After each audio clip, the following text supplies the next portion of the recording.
following the story, and he joins us now. Good morning, Stephen. Good morning to you, McGraw, from Martin Luther King Drive in front of the Friendly Temple Missionary Baptist Church, where at 10 o'clock this morning, Michael Brown will be eulogized by, among others, the Reverend Al Sharpton. Let's get to the overnight or all weekend long. It seemed like things really settled down over the weekend. They definitely did. It's been calm for several nights. We're not aware of any arrests overnight. I can tell you I was at the Peace Fest yesterday in Forest Park, and there were lots of folks who came out. It was, as you know, previously scheduled, but it became very much a tribute to Michael Brown. Michael Brown Sr. spoke. The family of Trayvon Martin spoke.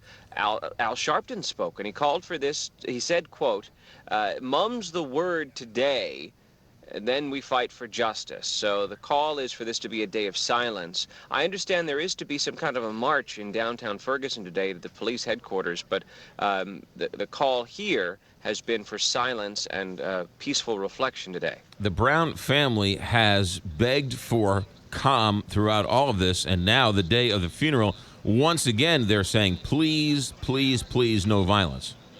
And there's no indication that there will be any. Remember, this is a time in which people have been calm. And I spoke to people at the Peace Fest in Forest Park yesterday, and they said they feel pretty good about the way things have gone the last several days. They feel as though their grievances have been aired, that there is a sense in the country that there is legitimate concern being expressed here, and that they believe they will get justice. Now, separately, I was in Chippewa this past weekend for the rally in front of Barney's Sports Bar for Officer Wilson, in which people came out and said that they are unequivocally of the belief that Officer Wilson's shooting of Michael Brown was warranted and justified, that people have been too quick to judge this case, and in the end, Officer Wilson will be vindicated. Also this morning, or I guess yesterday, on Face the Nation, Congressman Lacy Clay said something that I thought was kind of interesting. He said everything's fine, but if there's not an indictment, he says, then he's worried about the streets. I thought that was somewhat incendiary. Well, people are saying the same in any community gathering. They say they feel good. They are convinced there will be justice. They say everybody in the community thinks so. But then you ask, well, what happens if there's no indictment? I mean, that might be just under the law. And then they say, well, they don't know what will happen next. Yeah, it seems like it's setting up for not knowing what will happen. Stephen, so I understand that President Obama is sending some representatives from the White House to the funeral. I'm wondering, a big concern is that it's not going to be able to handle, thousands are expected, and I can't imagine how they're going to be able to handle the crowds. Yeah. Friendly Temple Church holds 2,500 people in the main sanctuary. Another 1,400 or so can fit into the overflow rooms and watch it on monitors. I'm just watching as they're setting up some metal barricades, which I imagine will be put up to block traffic. And maybe, I don't know whether the plan is to close Martin Luther King Drive, but I wouldn't be surprised if that does happen at a certain point. There'll be a procession from here, a 30-minute procession to the cemetery.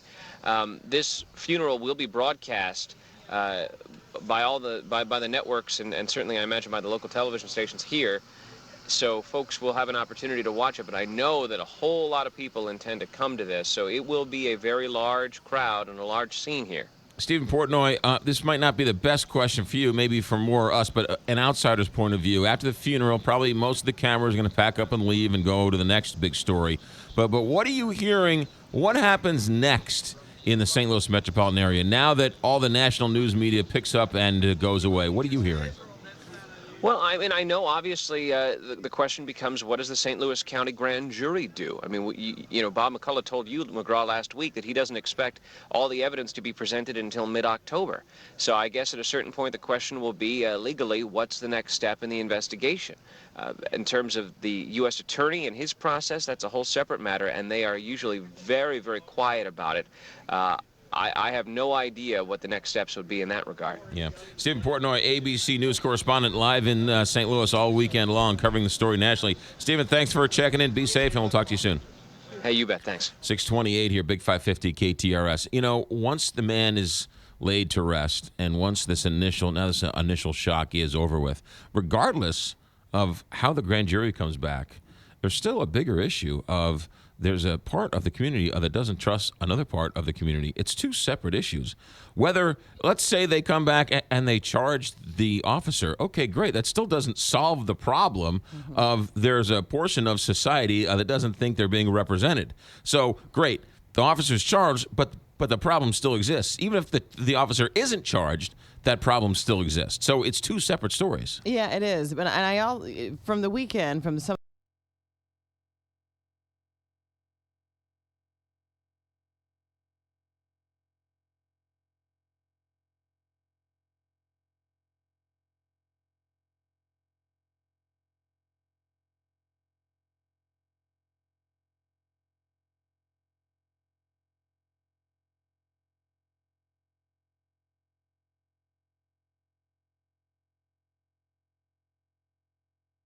so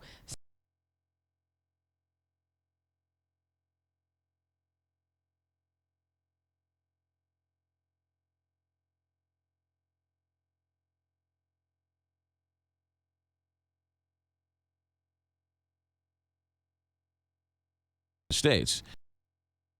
Right? That's you go right. protest, you go to City Hall, you Yes. you lobby, you canvass to vote, you register to vote, all of those things. You make your voice heard, not Right. just standing on a street corner, but for actual change, you do it at the ballot box. So you cannot complain Yeah. unless you vote. there you go, 6:30 here, Big 550 KTRS.